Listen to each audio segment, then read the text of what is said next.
Yo, what is up, you guys? It's your boy Amroke, and we're back again with another video.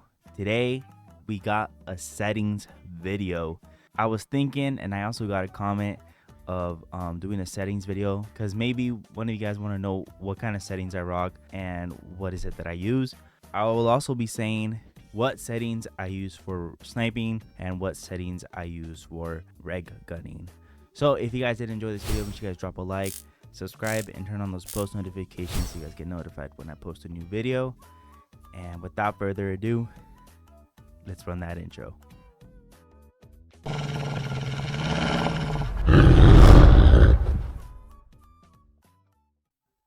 All right, so first things first, I do play on the PS5. You guys could freaking clown me, you guys could do whatever you guys want, but yes, I do play on the PS5.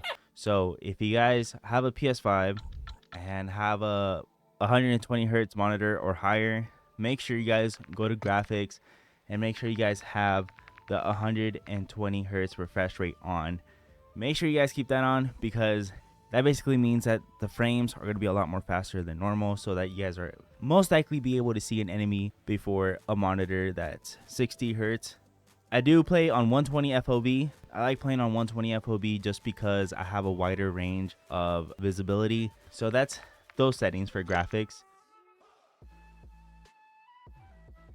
For controller settings, I do play on tactical. So my R3 is slide and my circle is melee. I do have my bumpers flipped. So I do shoot with the top bumpers. I aim and shoot with the top bumpers, and I throw all my lethals and tacticals with my bottom bumpers. The reason for that is because switching to the top bumpers just makes it more faster. It makes it so there's less amount of time of the button being pressed, which makes a big difference, especially when it comes to FPS games or competitive games. I do have my stick layout on default. I do turn off controller vibration. I highly, and I preach this, you guys got to turn off controller vibration when it comes to any FPS game or when it comes to any competitive game. One, it ruins the lifetime of your controller because of the rumblers. Second reason is, believe it or not, vibrations in your controller is really distracting to your hands.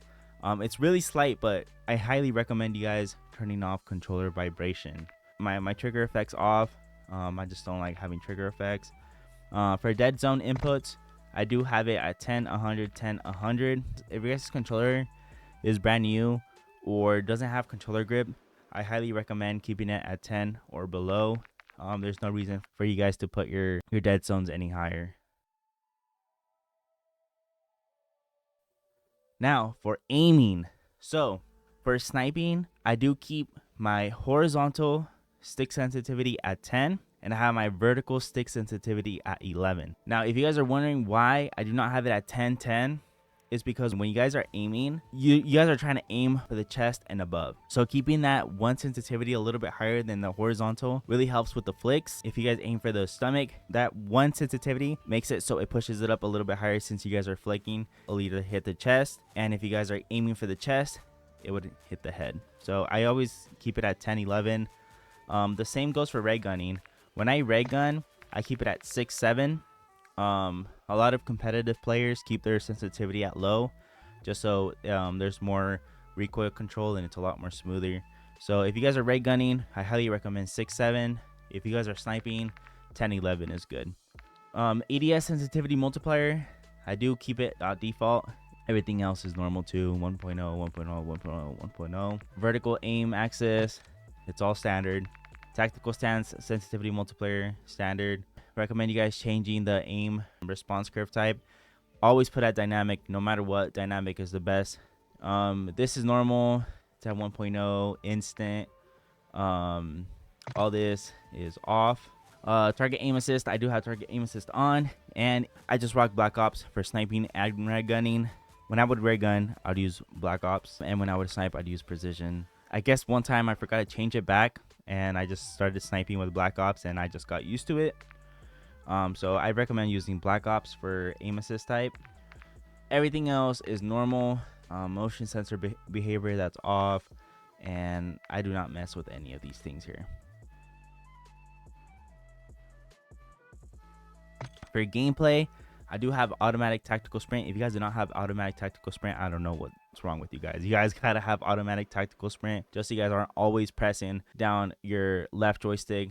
You know, it's more wear on your controller and gives it more likely chance to have stick drift. Slide maintain sprint, I would turn this on.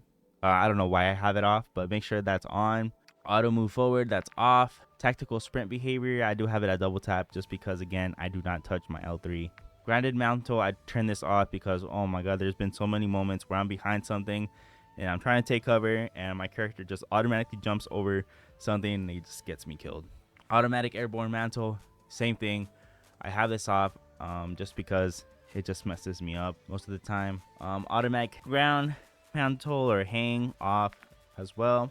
This is another thing that you guys must have on too, is slide dive behavior. Make sure, wait, hold on, I need to change this. This is supposed to be on slide only. Make sure you guys have it on slide only. This is another thing I preach, keep this on slide only. If you guys have it on anything else, there is a small delay, just because there's the dolphin dive and everything else. Trust me guys, you guys will notice it after a couple games and you guys will see how responsive it is to slide. So make sure you guys have this on slide only. Plunging underwater, I just have that trigger. I do have this at free fall. I did not mess with any of these on, but sprint, door bash, I have this on just because your boy be rushing sometimes, so he doesn't really care, you know. So I have this at on. Mantle only, and all these are default. So all these are default except this one. This one I have it apply all for Warzone. So once you hold that triangle button, it automatically puts on plates, but I don't play Warzone. So yeah, this is all default. I don't mess with any of these. So those are my settings. All right, and then for audio, I do have this at soundbar. I highly recommend soundbar. Soundbar is perfect for sound whoring. You'll literally hear footsteps from not a mile away, but you guys will hear footsteps from a really far distance. So I highly recommend you guys keeping your guys' sound mix on soundbar. Maximum gain value, obviously I have it at 100. Turn off music. You guys do not need the music. So please make sure you guys have this off. Not only is it really distracting when you guys are playing, but it's really annoying. So you guys gotta make sure you guys have game music volume completely off. Trust me, you guys will thank me if you guys turn this off. Dialogue volume, I do have it at 50%, just because it is helpful sometimes. Like if a score streak is coming in, or if the enemy planted the bomb or anything like that, make sure you guys have this on. I have it at 50 and not 100 because, like, again, it just comes back to the whole distracting thing. So that's why I have it at 50%, so I could still hear it, but at the same time it's not distracting. Effects volume 100. Cinematic music, I have that off for the same reason, distracting. War track volume, I guess I have this at 100, but I never hear any of this. Voice chat volume, I do have it at 70, just because people be having really loud mics, so it's good to have it at 70 and not 100. Obviously this doesn't matter, this doesn't matter, and then these don't matter. I do have my microphone level at 20.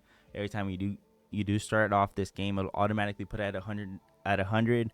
But do not trust this. Trust me, they'll probably thank you because it will automatically put it at 100. But all mics are different. So if your mic is pretty butt and you guys have this at 100, it's like the worst thing to hear, and you'll automatically get muted. So make sure you guys have it at either 50 or 20.